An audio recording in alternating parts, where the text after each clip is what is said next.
Assalamualaikum warahmatullahi wabarakatuh. Kami dari kelompok 1 ingin mempresentasikan hasil kerja kami ataupun bacaan kami serta tulisan kami dalam materi perkembangan koloni-koloni Inggris di benua Australia atau Tasmania. Saya tidak sendirian di sini, didampingi oleh dua rekan saya. Yang pertama adalah Rian Faizuri dan yang kedua Triwardana Putra. Oke, langsung masuk ke materi. Materi pertama akan saya bacakan sendiri, yakni kedatangan Inggris di Australia. Pada tahun 1770, Kapten Laut Britania Raya Letnan James Cook mendarat di Botany Bay di semenanjung Cornwall.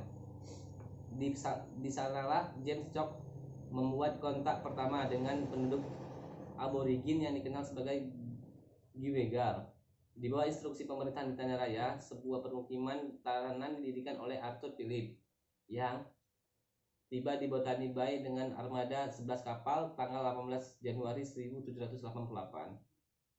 Wilayah koloni utama Inggris di New South Wales diawali dengan dibuatnya pemukiman di Pelabuhan Jackson oleh Kapten Arthur Phillip pada tahun 26 Januari 1788. Tanah Van Diemen yang kini dikenal sebagai Tasmania mulai dijadikan pemukiman pada tahun 1803 dan menjadikan koloni terpisah pada tahun 1825. Britania Raya ataupun yang sekarang disapa dengan United Kingdom secara resmi menyatakan bagian barat Australia sebagian wilayahnya di tahun 1829. Koloni-koloni terpisah lalu mulai berdiri sebagai bagian-bagian baru New South Wales, Australia Selatan di tahun 1836, Victoria di tahun 1851, dan sebagai Northern Territory atau NT berdiri di tahun 1863. Keberhasilan Inggris melakukan eksplorasi baik coastal exploration ataupun eksplorasi pantai maupun inland exploration atau exploration pedalaman telah membuka pintu bagi pembuka dan perluasan koloni. Bukan saja perluasan koloni di New South Wales dalam arti area pemukiman, tapi juga bagi kemungkinan berdirinya koloni-koloni lain di sudut-sudut Australia. Motif lainnya pembukaan koloni di Australia menurut para sejarawan lainnya adalah sebagai naval supply and navy base.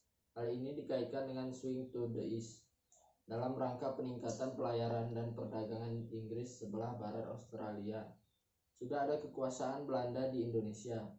Untuk itu pembukaan koloni di New South Wales adalah untuk menyediakan tempat persinggahan dan pangkalan pemasukan kapal-kapal Inggris yang melintasi Samudra Hindia dan Samudra Pasifik. Setelah koloni di New South Wales berdiri, selanjutnya koloni ini dipimpin oleh gubernur.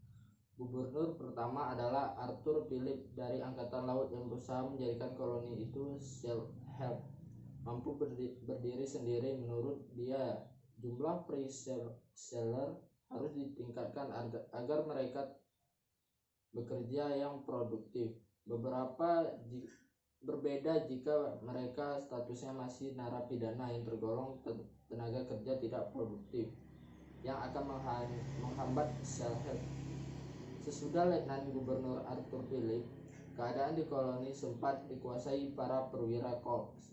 Mereka memonopoli perdagangan, terutama perdagangan rum.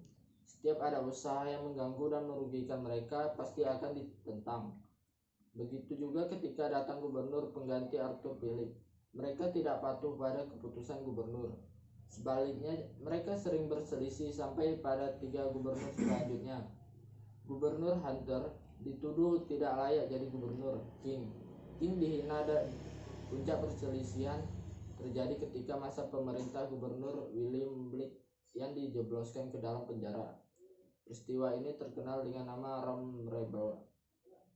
Selanjutnya di bawah pemerintahan Lance Macquarie, seorang perwira dari Angkatan Darat Inggris berhasil melumpuhkan kekuasaan perwira Cook. Mereka tidak lagi berkuasa penuh sehingga Macquarie berhasil memacu koloni ke arah kemajuan yang pesat. Pengetahuan tentang garis besar pantai Australia sudah banyak dicapai, dilanjutkan ke arah pedalaman Great Diving Range atau The Blue Mountain. dapat ditembus Lake Gregory, Belen, Lawson, dan Wentworth. Eksplorasi itu memungkinkan perluasan koloni dan pembentukan koloni-koloni lainnya di Australia. Tasmania. Koloni Tasmania mulai berkembang dari permukiman yang dimulai di daerah Sungai Darwin, yang kemudian berpusat di Hobart dan di Port Darwin, yang kemudian berpusat di Launceston. Pada awal pertumbuhannya, kedua permukiman itu masing-masing dipimpin oleh seorang letnan gubernur yang mewakili gubernur New South Wales. Sejak tahun 1813, kedua permukiman itu atau Launceston dan Hobart ditempatkan di awal seorang letnan gubernur, dan letnan gubernur yang pertama yang berkuasa atas kedua daerah itu adalah Kolonel Davey. Dengan mendorong kemajuan pertanian serta menjadikan Hobart sebagai pelabuhan bebas, Davey berusaha menjadikan Tasmania sebagai koloni yang mampu memenuhi kebutuhannya sendiri. Dalam usahanya ini, ia berhasil. Sayang sekali ia kurang disenangi gubernur New South Wales, karena Davey adalah seorang yang kurang disiplin dan suka minum keras. Sebagai bagian dari New South Wales, Tasmania pernah dijadikan sebagai tempat pembuangan narapidana yang berlakukan paling buruk, bahkan di Tasmania. Sempat dibangun satu penjara khusus, yaitu Macquarie Harbour di pantai barat pulau itu pada tahun 1825. Tasmania dipisahkan dari New South Wales dalam perkembangan selanjutnya. Tasmania mempunyai kedudukan setara dengan New South Wales dan berhak mempunyai legislatif council seperti New South Wales. Ketika New South Wales mulai mempersoalkan transportasi narapidana, Tasmania pun mengajukan tuntutan agar sistem narapidana di sana pun dihapuskan.